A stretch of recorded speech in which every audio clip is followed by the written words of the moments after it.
Basahin natin ang verses 18 to 20. At ito'y may kaugnayan sa alipin, mga alipin. Particularly, ang ating pag-usapan ngayon tungkol sa butihing alipin. Ganito ang sabi sa verse 18 to 20. Mga alipin, magpasakop kayo ng may buong paggalang sa inyong mga amo. Hindi lamang sa mabubuti at may hinahon, kundi gayon din sa mababagsik. Sapagkat ito'y kapuri-puri kung dahil sa pagkakilala sa Diyos ay nagtiis ang sino man ng sakit habang nagdurusa ng hindi nararapat. Sapagkat anong pakinabang nga na kapag kayo'y nagkakasala at hinahampas dahil dito, ay inyong tinatanggap na may pagtitiis.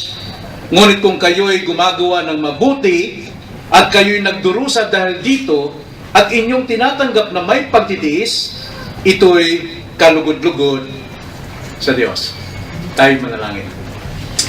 Panginoon, muli amin pong tinatanaw ang inyong mga salita na magtuturo sa amin ng tamang pangungugali, tamang pamumuhay bilang inyong mga tao.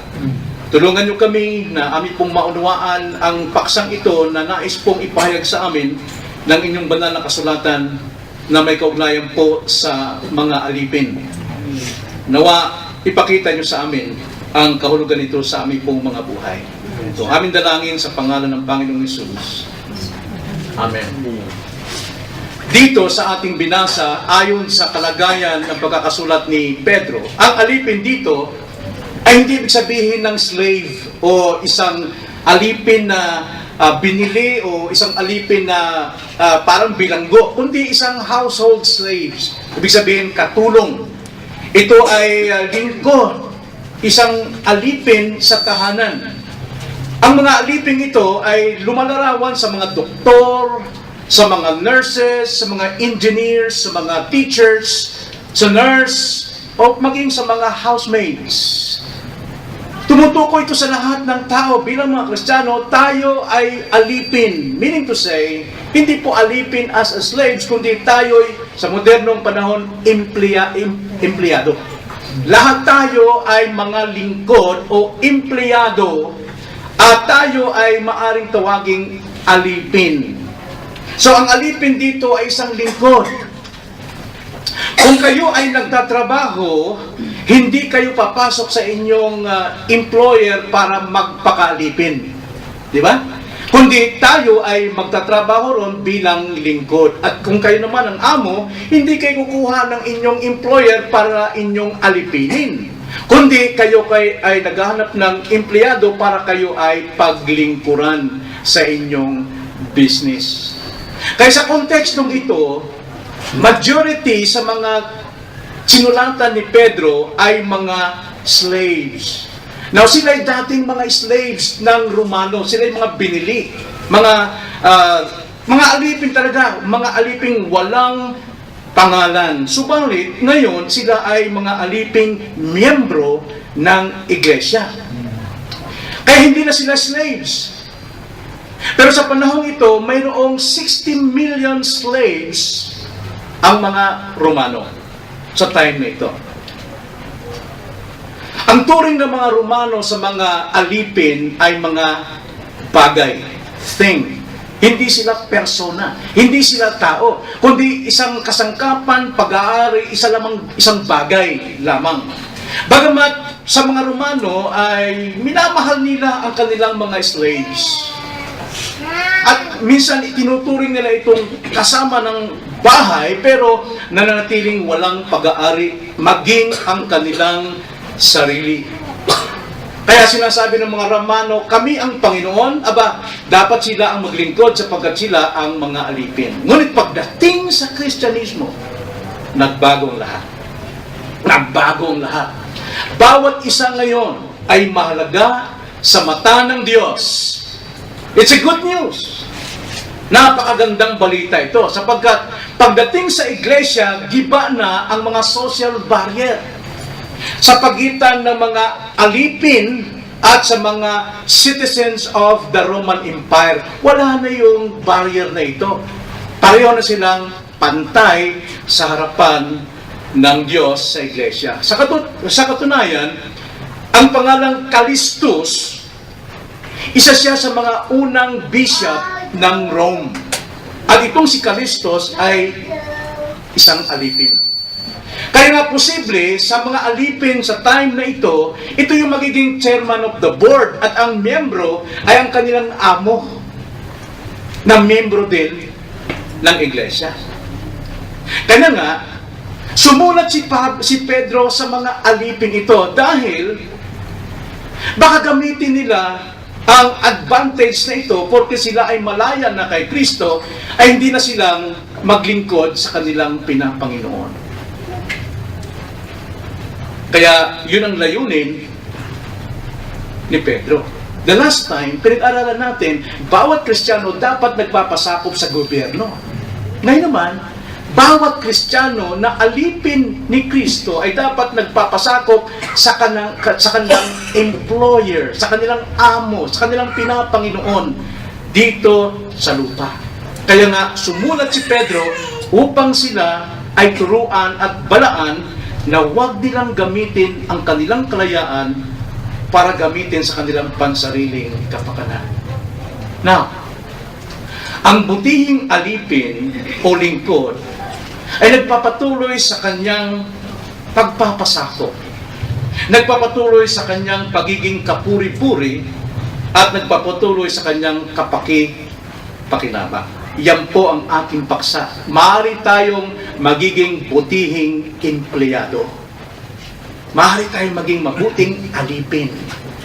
Alipin ng Panginoon. So una, ang butihing lingkod ay nagpapatuloy sa kanyang pagpapasakop.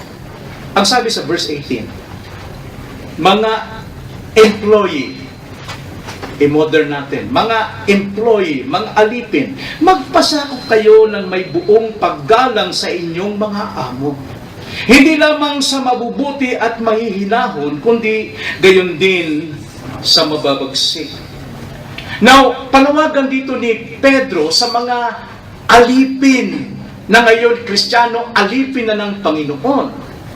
Dapat silang magpatuloy sa kanilang pagpapasakop sa kanilang amo tulad ng pagpapasakop nila sa Diyos. Tulad ng pagpapasakop nila sa Diyos. Gaya ng ginagawa ng Panginoon.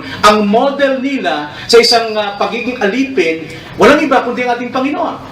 Verse 21, sapagkat ukol dito, kayo'y tinawag.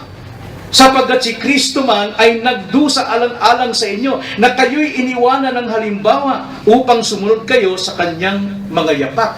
Ginagawa ito ni Christ dahil siya nagpapasakop sa Ama.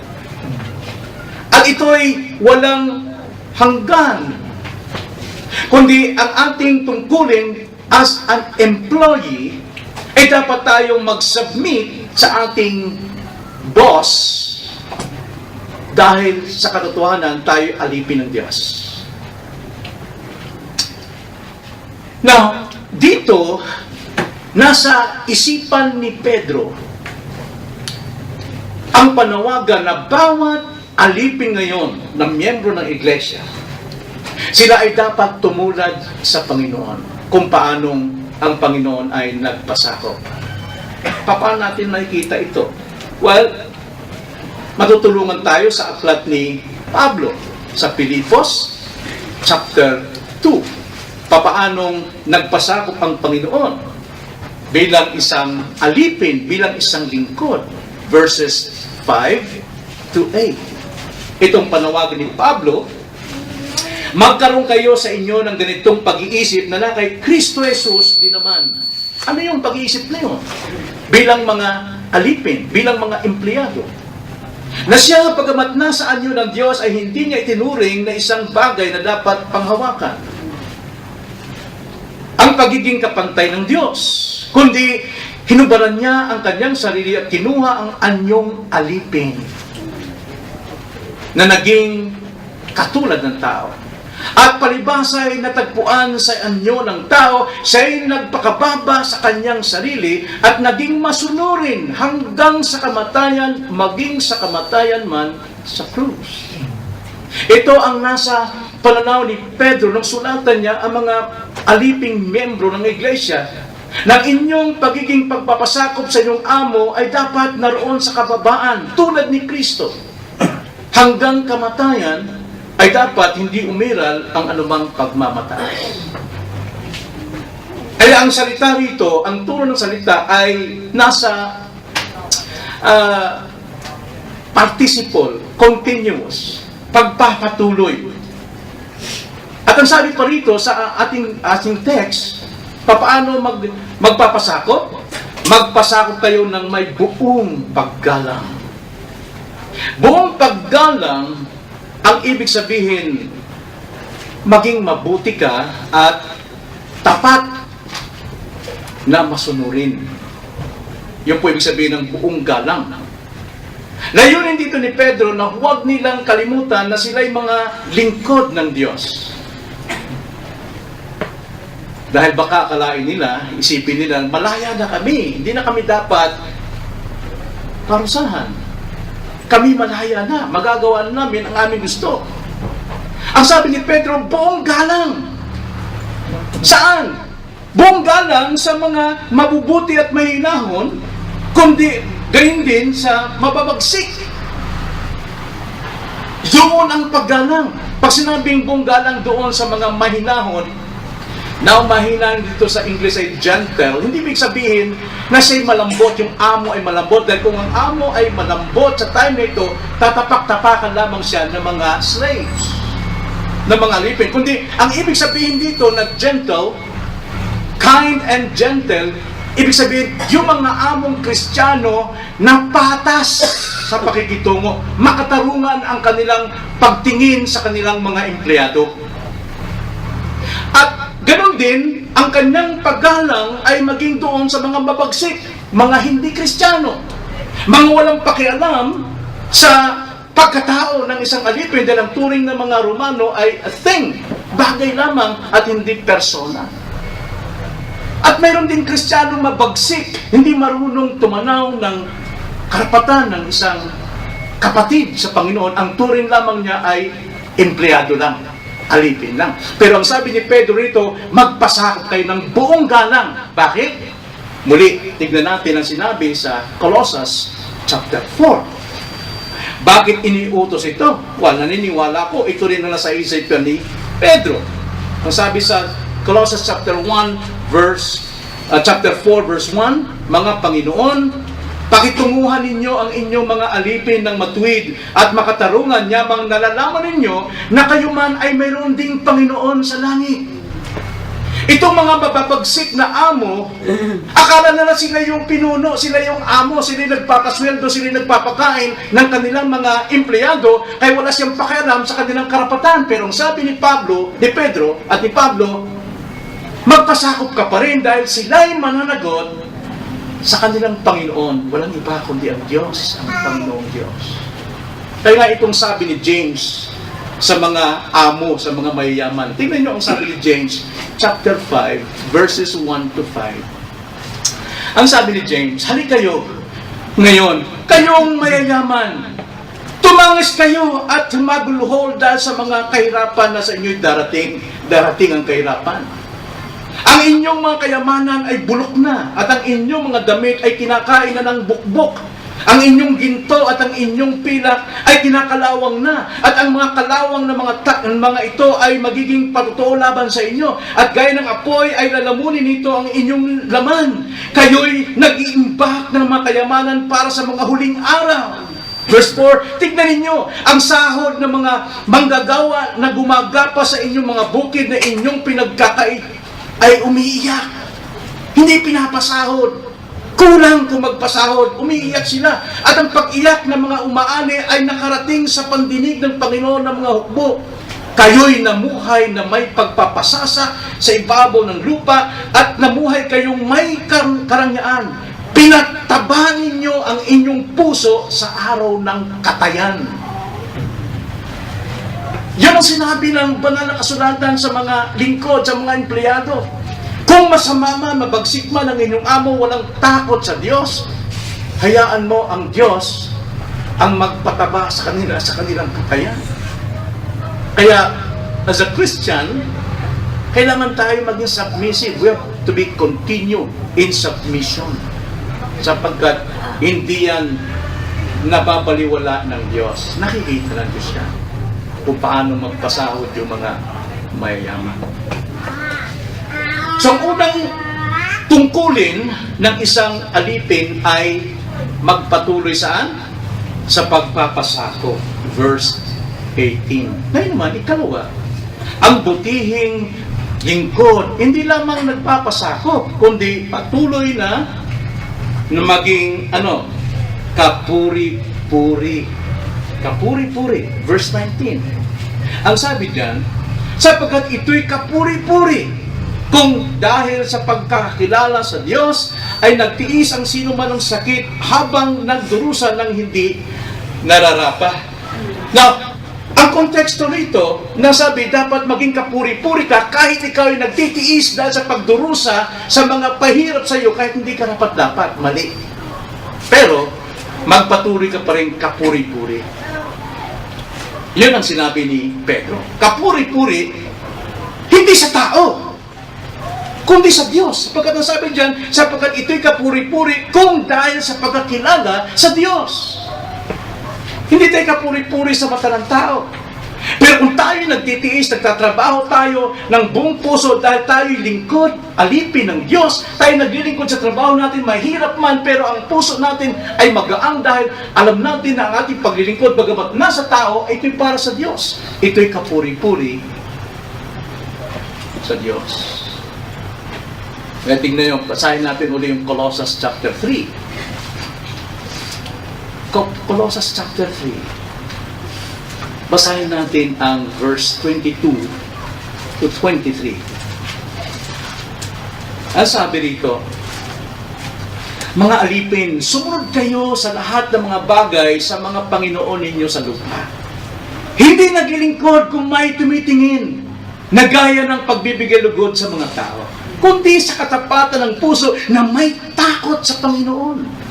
Iba yung Kristiyano eh. Pag Kristiyano ka, bagamat nagtatrabaho sa tao, pero ang puso mo ay naglilingkod sa Panginoon. Kaya kahit walang nakatingin, tapat ka pa rin sa iyong ginagawa. Verse 23, ano man ang inyong ginagawa ay inyong gawin ng buong puso na gaya ng sa Panginoon at hindi sa mga tao. 24, yamang inyong nalalaman sa Panginoon ay tatanggapin ninyo ang gantimpalang mana. Paglingkuran ninyo ang Panginoong Jesucristo. Yung po kagandahan dun eh. Habang tayo ay nagtatrabaho sa tao, kung tayo ay Kristiyano, actually, tayo naglilingkod sa Panginoon. Sapagkat hindi tayo alipin ng tao kailanman. Kung lingkod tayo ng tao sa trabaho, pero totoo tayo yung mga lingkod ng Panginoon. Kaya makikita natin dito sa verse Colossians 3:22 hanggang 23, tatlong kapuri-puri dito eh. Una, kapuri-puri dahil ang puso ay nasa takot sa Panginoon. Tapat ang puso at may takot sa Panginoon. At ang sabi sa verse 23, kapuri-puri dahil gumagawa tayo para sa Panginoon. At ikatlo sa verse 24, kapuri-puri dahil umaasa tayo ng gantimpala sa Panginoon. Now, tingnan natin, no? Gantimpala, promotion, pagtaas ng sweldo, dapat tayo sa Diyos tumitingin. At hindi roon sa mga tao ito. Sakin to mga tao ito eh. Ayaw nilang magpalamang. Gusto nilang alipinin yung kanilang lingkod. Actually, they are not slaves. Sila'y mga lingkod. Naglilingkod sa iyo. Hindi alipin. Kaya nga, kung ikaw ay lingkod, ang iyong pag-asa ng promotion ay sa Diyos. Kaya nga sabi sa Daniel chapter 2, all promotion is from the Lord. Promotions are from the Lord, hindi sa tao. Kaya ikaw tinasa ng sweldo dahil ang Diyos ang nakakita noon at ang Diyos ang siyang humahawak sa puso ng mga tao kahit ano pang bagsik niya. Kahit ano pang pagkasugapa niya. Kaya nga, dapat manatili tayong kapuri-puri. Kapuri-puri saan? Sa pagtitiis, sa sakit ng pagdurusa, kahit hindi nararapat.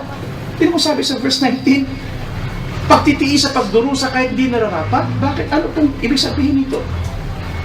Nasabi dyan, kapuri-puri kung dahil sa pagkakilala sa Diyos ay nagtiis ang sino man ng sakit habang nagdurusa ng hindi nararapat. Ibig sabihin ng hindi nararapat, yung ating pangangatwiran bilang Kristiyano ay hindi nababatay sa panuntunan ng standard ng mundo, kundi ang ating standard ay sa Panginoon. At kapag ang Panginoon ang sinusunod natin, mga kapatid, alam niyo mangyari, tayo ay magiging target ng lahat ng pintas, paninira ng mga taong walang pagkakilala sa Diyos. Tingnan si Daniel. Si Daniel bagat andoon sa Babylonia, pero never in his life na siya nag-compromise sa Diyos. Mas mahalaga sa kanya ang kanyang pakikipagniig sa Diyos. 3 times a day nagpipray siya. Naglalaan talaga ng oras at ang prayer niya hindi lang 5 minuto, 10 minuto, kundi oras ang binibilang niya. Inuunan niya muna ang kanyang relasyon sa Panginoon pagkatapos niya gagawin ang kanyang trabaho sa Babylonia na kumpleto ang kanyang ginagawa. Wala siyang sinisira dahil siya naglilingkod sa Diyos. Kaya hanggang sa tumanda si Daniel, hanggang siya namatay, siya ay isang righteous man. Bagamat nagtatrabaho sa sanglibutan. Kaya nga, si Daniel nagtiis talaga ng pagdurusa na hindi karapat-dapat. Di ba? Hindi siya. Maging si Joseph din, siya ay nagdurusa na hindi karapat-dapat dahil sa kanyang pagiging matuwid. Dahil siya naglilingkod sa Diyos. Hindi siya tao. Kanyang puso. At ang isang butihing lingkod, hindi lamang siya ay nagpapasakop at nanatiling kapuri-puri, ikatlo, siya ay nagpapatuloy sa pagiging kapaki-pakinabang. Verse 20, sapagkat anong pakinabang na kapag kayo'y nagkakasala at hinahampas dahil dito, ay inyong tinanggap na may pagtitiis. Ngunit kung kayo'y gumagawa ng mabuti at kayo'y nagdurusa dahil dito, at inyong tinatanggap na may pagtitiis, ito'y kalugod-lugod sa Diyos. Wow! Ang binibigyan dito ng emphasis ni Peter ay doon sa mga alipin na sinasabing Kristiyano pero hindi nagpapalamang. Sila'y nagsasamantala sa kanilang Panginoon. Kaya naman, sila'y nagdurusa. Ngayon, anong pakinabang ng kanyang pagtitiis sa pagdurusa kung ito'y bunga ng kanyang panlalamang? Tulad ng isang bilanggo. Nahuli siyang pumatay ng tao o siya ay nagnakaw at siya ay nahuli at siya ay binilanggo. At ngayon, siya ay mabibilanggo ng 20 taon. Ang sasabihin niya, pagtitiisan ko to, yung hirap na ito. May pakinabang ba yun kung magtiis siya sa kanyang paghihirap na yun dahil sa kanyang pagiging kriminal? Ay kalokohan yun. Ay dapat lang talaga manatili siya ron. Dapat lang tanggapin niya ang lahat ng hampas dahil sa kanyang kasalanan. Kaya kung ikaw din ay isang masamang empleyado ka na walang promotion, masasaktan ka. Kung alam mong gumagawa ka ng mabuti, pero kung ikaw ay nandaraya sa iyong amo, umuwi ka wala pa sa oras, pumapasok ka ng sobra sa oras, nagnanakaw ka ng mga clips, nagnanakaw ka ng mga papel, kahit maliit na bagay, nag-overtime ka, hindi naman kailangan mag-overtime, o di kayo natutulog ka habang nagtatrabaho sa trabaho, ngayon nahuli ka, at ikaw nasuspende, dapat ba yung pagtiisa mo yung pagdurusa dahil sa iyong kamalian? Ay, hindi. Ang dapat yan buting ha. Buting ha sa iyo. Kung ikaw'y panasagot sa iyong boss, kung mas marunong ka pa roon sa iyong amo, mas mataas ang boses mo, mas mataas ang iyong pangangatwiran kaysa sa iyong amo, may pag tinanggal ka, pinagsabihan ka, kasabi mo, pagtiisan ko na lang yung paghampas mo ng mga salita sa akin dahil ako isang Kristiyano. Dapat ba yun? Hindi. Dapat ka matanggal, alisin ka dahil hindi ka tapat. Dapat ikaw naging amo dahil ikaw ay mas marunong pa. kung tamad. Aba, hindi. Pero, ang totoong may pakinabang ay ang pagtitiis sa pagdurusa dahil sa iyong pagpapasakop, dahil sa iyong kapuri-puri at kapakipakinabang. Verse 20b, sabi, ngunit kung kayo'y gumagawa ng mabuti at kayo'y nagdurusa dahil dito at inyong tinatanggap na may pagtitiis, ito'y kalugod-lugod sa Diyos. Kung alam mong tapat ka, naglilingkod ka ng tama, hindi ka nagsisinungaling, hindi ka nagdadahilan, bakit hindi mo nagawa ito, bakit ganyan, nakalimutan mo, gayong kumpleto naman ang oras ng buhay mo, ng araw mo, at maring masama ang loob mo dahil tinutukoy ka na isang alipin, ay hindi ka dapat na tanggapin mo yung pagtitiis dahil sa ganung ugali. At tayo din, kung tayo man ay mayroong mga manggagawa din, huwag natin silang ituring na alipin. Hindi sila alipin. Sinilingkod ninyo, katulong ninyo sa inyong trabaho, sa inyong ginagawa. Hindi alipin na pwede mong sipa-sipain o pwede mong pagbintangan kung ano-ano mga dapat ibintang. Dapat kind and gentle, makatarungan, hindi mabagsik. Kaya nga, napakabuti na tayo maging isang empleyadong nagpapasakop,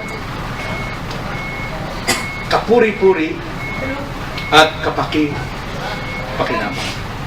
Lahat tayo ay alipin.